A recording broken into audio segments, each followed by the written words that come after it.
గురుగారు, ముద్రలు అంటే ఏమిటి? ఇందులో చిన్ముద్రకు ఉన్నటువంటి ప్రత్యేకత ఏంటి? ముదం రతి ఇతి ముద్ర అని అంటే సంతోషాన్ని కలిగించేది అని ఒక అర్థం. ముద్రాయతి క్లేశం ఇతి ముద్ర, శోకాన్ని పోగొట్టేది అనేది ముద్ర. ముద్ర అనే శబ్దం మీకు నాట్యంలో కనపడుతుంది, ధ్యానంలో కనపడుతుంది, వైద్యంలో కనపడుతుంది, ఆధ్యాత్మికతలో కనపడుతుంది.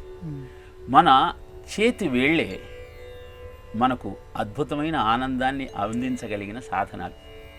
మనము ఏ 5 తత్వాలతో అయితే ఈ పిండాండం ఏర్పడిందో, ఈ శరీరం ఏర్పడిందో, ఆ 5 తత్వాలకు 5 వేళ్ళు నిదర్శనాలు. అంగుష్టం అంటే బొటని వేలు అగ్నితత్వం అంటారు. అలానే చూపుడు వేలు వాయుతత్వం, మధ్య వేలు ఆకాశతత్వం, అనామిక ఉంగరపు వేలు పృథ్వీతత్వం, చిటికన వేలు జలతత్వం. ఈ 5 వేళ్లను ముద్రలతో సంతరింపచేసుకొని నీ శరీరంలోని అనారోగ్యం పోగొట్టుకోవచ్చు అని చెబుతోంది ఆయుర్వేదం, వైద్యశాస్త్రం. అలానే నాట్యకళలలో అనేకమైన ముద్రల ద్వారా భావాన్ని ప్రకటించవచ్చు అని తెలియజేస్తుంది. ఇక చిన్ముద్ర యొక్క గొప్పతనం ఏమిటి అంటే, అంగుష్టం తత్పదం ప్రోక్తం తర్జనీం త్వం పదే స్థితం తయోర్సంధి తయోర్ముక్త చిన్ముద్ర ఇది ప్రకీర్తిత. అంటే ఈ బొటన వేలు అంగుష్టం, ఈ చూపుడు వేలు తర్జని, ఈ రెండింటినీ కలిపితే ఇది చిన్ముద్ర.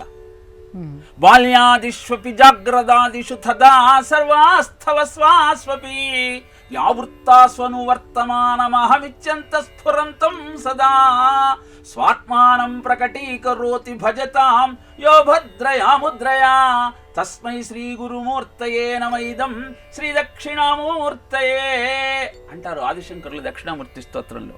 అంటే ఈ చిన్ముద్ర స్థూల సూక్ష్మ కారణ శరీరాలైన ఈ మూడింటితో ఎప్పుడూ ఈ జీవుడు ఉండాలని కోరుకుంటుంటాడు. అందుకే స్థూల శరీరంతో, సూక్ష్మ శరీరంతో, కారణ శరీరంతో ఏదో ఆనందాన్ని అందుకోవాలని భ్రమసిపోతూ ఉంటాడు.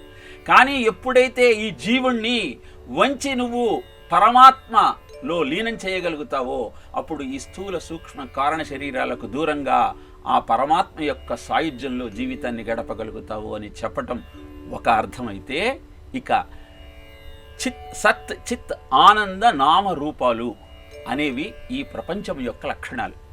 దీనిలో ఇటు నుంచి లెక్క పెడితే నామము రూపము ఈ రెండు వదిలేస్తే సత్ చిత్ ఆనందమే నీ నిజస్వరూపము అని తెలియచేయటం కూడా ఈ చిన్ముద్ర యొక్క లక్షణమే. కనుక చిన్ముద్ర అంటే నువ్వు బాల్యావస్థలో ఉన్నా, యవ్వనావస్థలో ఉన్నా, వార్ధక్యంలో ఉన్నా, జాగ్రత్తావస్థలో ఉన్నా, స్వాప్నిక అవస్థలో ఉన్నా, ఎక్కడ ఉన్నా నీ నిజస్వరూపం ఆ ఆత్మతత్వం ఒకటే. బాల్యంలో ఎలాంటి అనుభూతి పొందుతున్నావో వార్ధక్యంలో కూడా నేను ఇంతటి వాణ్ణి, నేను ఈ అనుభూతిని పొందుతున్నాను అని అదే నేను చెబుతూ ఉన్నాడు. కనుక అలా నీ సత్యాన్ని నిత్యము అని తెలుసుకుంటూ జీవితాన్ని సరైన పథంలో ముందుకు సాగించే ప్రయత్నం అని చెప్పటమే చిన్ముద్రలోని ఆంతర్యం.